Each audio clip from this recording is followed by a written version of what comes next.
बाटे इनका कृति के अभियो तक लंका निशान बाटे। काम बात विश्वकर्मा के महिमा महान बाटे।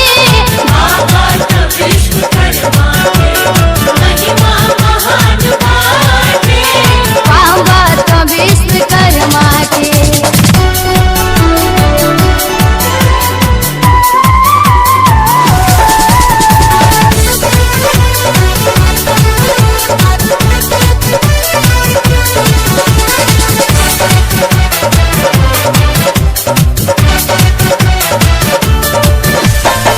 विश्वकर्मा बाबा के अजूबे निराला खेल हो।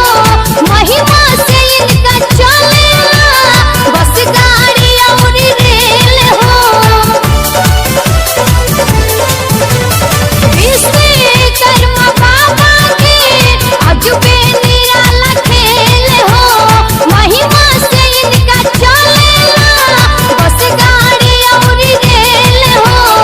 इनके कृपा से अंबर में इनके कृपा से अंबर में उड़त विमान बाटे।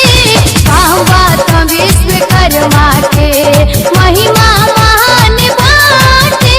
काम बात विश्वकर्मा के महिमा महान बाटे। काम बात विश्वकर्मा के।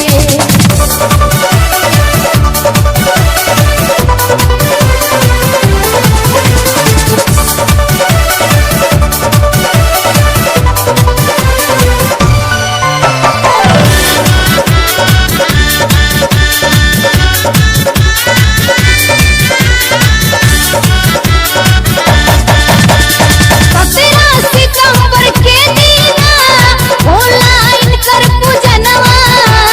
भक्ति के भाव में ही करेला लोग भजनवा।